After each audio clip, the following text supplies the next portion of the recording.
Assalamualaikum warahmatullahi wabarakatuh. Halo sahabat, semoga sahabat diberikan rezeki yang berlimpah dan kesehatan yang prima.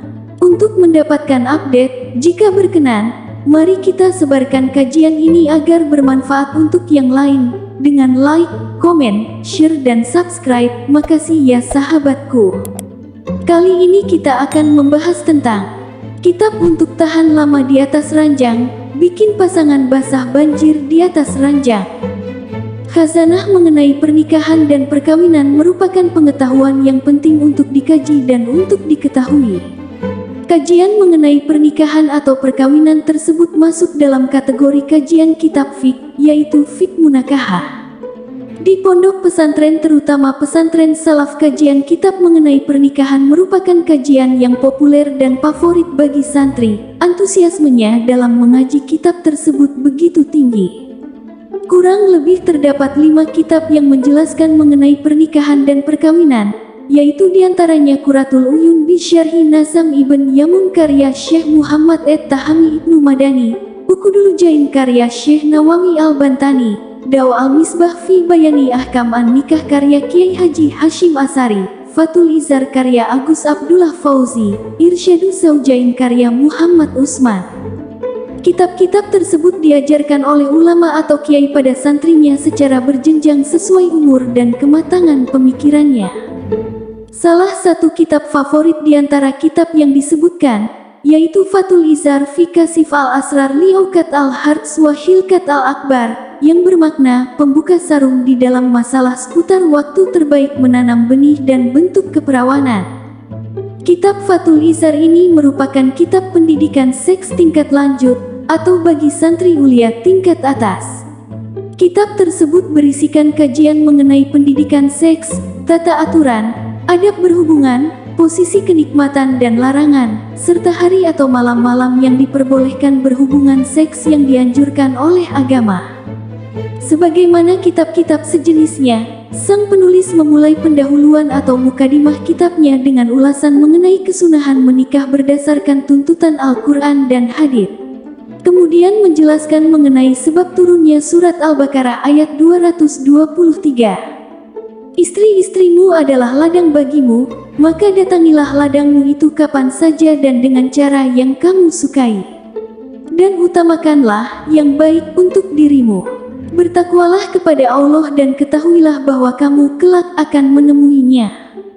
Dan sampaikanlah kabar gembira kepada orang yang beriman. Quran Surat Al-Baqarah ayat 223. Penulis menjelaskan bahwa sebab turunnya ayat ini adalah perkataan orang-orang beriman kepada tetangga mereka yang beragama Yahudi di kota Madinah. Sungguh kami menggauli istri-istri dengan berbagai gaya mulai dari berdiri, duduk, hingga telentang, dan kami juga mendatangi istri-istri kami terkadang dari depan terkadang dari belakang.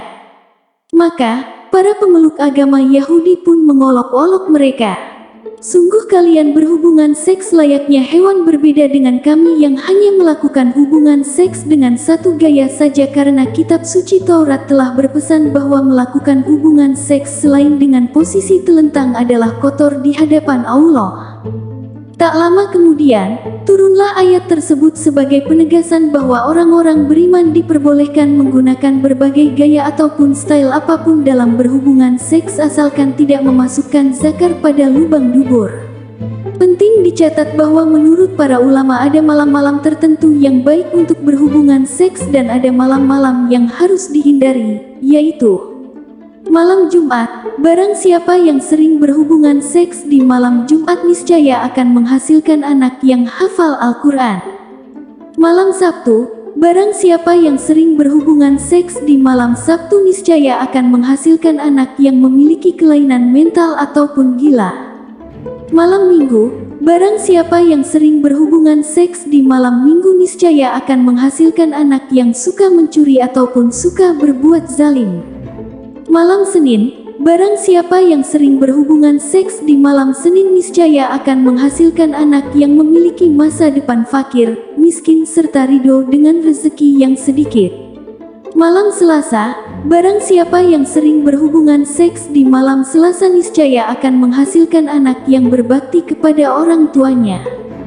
Malam Rabu, barang siapa yang sering berhubungan seks di malam Rabu niscaya akan menghasilkan anak yang cerdas, memiliki pengetahuan yang luas, serta mudah bersyukur. Malam Kamis, barang siapa yang sering berhubungan seks di malam Kamis niscaya akan menghasilkan anak yang berhati baik dan ikhlas. Malam Hari Raya, barang siapa yang sering berhubungan seks di malam Hari Raya niscaya akan menghasilkan anak yang memiliki 6 jari di setiap tangan dan kakinya.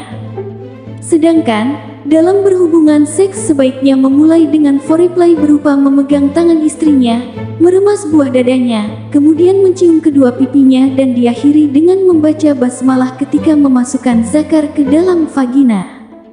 Sedangkan posisi ternikmat dalam seks menurut para ulama adalah istri bersiap dalam posisi telentang kemudian suami menindihnya dari atas dan memulai sesi foreplay dari mulai memeluk hangat hingga mencium segenap bagian yang menggairahkan dari badan istri.